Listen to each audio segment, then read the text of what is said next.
पिछले 24 घंटे में उड़ीसा के ऊपर ज़्यादातर स्थानों पे हल्की से मध्यम वर्षा दर्ज हुई है। 8 जगहों पे एक्सट्रीमली हैवी रेनफॉल भी दर्ज हुआ है, 4 जगह पर वेरी हैवी रेनफॉल और 8 जगह पर हैवी रेनफॉल जो है ऑब्जर्व किया गया है। इसी के साथ जो हाईएस्ट जो वर्षा का अमाउंट देखा गया वो 306 मिलीमीटर देगांव जो कि झारसुगुड़ा डिस्ट्रिक्ट में आता है वहाँ पर हुई है। इसी के साथ जो हमारा मानसून का सीजनल टोटल रेनफॉल का वो 359.8 मिलीमीटर हो गया है और डिपार्चर प्लस में 35% हो गया है। अभी 2 डिस्ट्रिक्ट हमारे पुरी और नुआपाड़ा जो है अभी डेफिसिट कैटेगरी में बने हुए हैं। सिग्निफिकेंट वेदर सिस्टम की बात करें तो जो cyclonic circulation Gangetic West Bengal और अर्जानी नॉर्थ उड़ीसा पर बनी हुई थी उसके प्रभाव की वजह से एक लो प्रेशर एरिया जो कि फॉर्म हुआ है सुबह 8:30 बजे आज गंगेटिक वेस्ट बंगाल और नेबरहुड के ऊपर 6 जुलाई को। इसकी जो एसोसिएटेड साइक्लोनिक सर्कुलेशन है वो समुद्र सतह से 7.6 किलोमीटर ऊंचाई तक जा रही है और वह दक्षिण दिशा की तरफ दक्षिण पश्चिम दिशा की तरफ झुकी हुई है, साउथ वेस्ट डायरेक्शन में झुका हुआ है। और यह जो सिस्टम है कंटिन्यू करेगा, धीरे धीरे वेस्ट नॉर्थ वेस्ट दिशा में मूव करेगा और झारखंड को और नॉर्थ छत्तीसगढ़ को क्रॉस करेगा अगले 2-3 दिनों में। उसके बाद एक दूसरा जो सिस्टम है ट्रफ जो कि नॉर्थ ईस्ट अरेबियन सी से चलकर जो ऊपर साइक्लोनिक सर्कुलेशन है low pressure area Gangetic West Bengal और नेबरहुड के ऊपर है उस वहाँ तक पहुँच रही है। और वह जो ट्रफ है वो north Gujarat, central Madhya Pradesh, north Chhattisgarh और साउथ झारखंड से होती हुई आ रही है और यह 3.1 किलोमीटर ऊंचाई से लेकर 5.8 किलोमीटर ऊंचाई के बीच में बनी हुई है और ऊंचाई के साथ है दक्षिण दिशा की तरफ इसकी टिल्ट भी देखी जा रही है।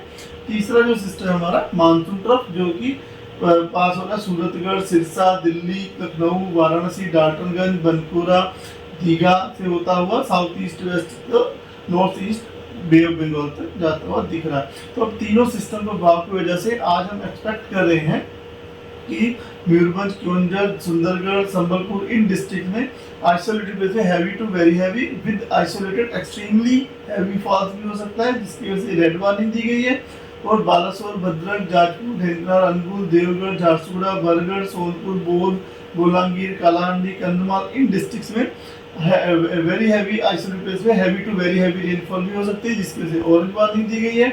और केंद्रपाड़ा, जगतसिंहपुर, कटक, नयागढ़, रायगढ़, नवरंगपुर, नुआपाड़ा, कोरापुट, मलकानगिरी इन डिस्ट्रिक्ट में आइसोलेटेड प्लेस में हैवी रेनफॉल हो सकती है जिसकी वजह से येलो वार्निंग दी गई है। और इन्हीं स्थानों पे जहाँ वार्निंग दी गई हम लोग एक्सपेक्ट कर रहे हैं कि जो थंडरस्टॉर्म विद लाइटनिंग और गस्टी सर्विस स्पीड 30 to 40 की भी रह सकती है। रेनफॉल का डिस्ट्रीब्यूशन वाइड स्प्रेड रह सकता है। डे 2 यानी 7 जुलाई को बारगढ़, नुआपाड़ा, संबलपुर, झारसुगुड़ा, सुंदरगढ़, देवगढ़, अनुगुल, केओंझर इन डिस्ट्रिक्ट में ऑरेंज अलर्ट दिया गया है isolated heavy to very heavy rainfall के लिए।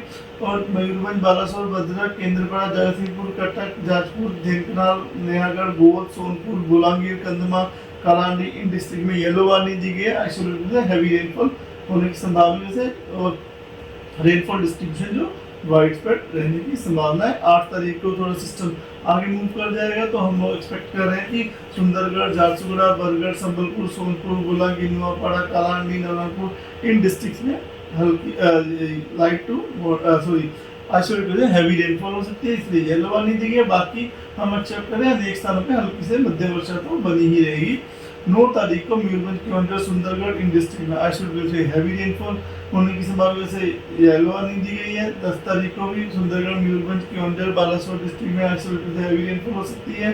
डे 6 यानी 11 तारीख को सुंदरगढ़, केओंझर, मयूरभंज में और डे 7 में जो 12 तारीख को झारसुगुड़ा, संबलपुर, देवगढ़, सुंदरगढ़, केओंझर, मयूरभंज इन जगहों पे हम लोग एक्सपेक्ट कर रहे हैं कि आइसोलेटेड प्लेसेस में हैवी रेनफॉल होने की संभावना है, इस वजह से येलो वार्निंग दी गई है। फिशरमैन को आज यानी 6 जुलाई और कल 7 जुलाई को समुद्र के अंदर मछलियां पकड़ने के लिए जाने के लिए मनाही दी जाती है। तो क्योंकि हम लोग एक्सपेक्ट कर रहे हैं कि समुद्र में स्क्वेली वेदर रह सकता है जिसमें कि 35 से 45 किलोमीटर प्रति घंटा गस्टिंग टू 55 किलोमीटर प्रति घंटे की रफ्तार से हवा बह सकती है। इससे जो समुद्र की कंडीशन है रफ टू वेरी रफ होने की वजह से उन मछुआरों को समुद्र में मछलियां पकड़ने जाने से मनाही दी जाती है अगले 48 घंटे। धन्यवाद।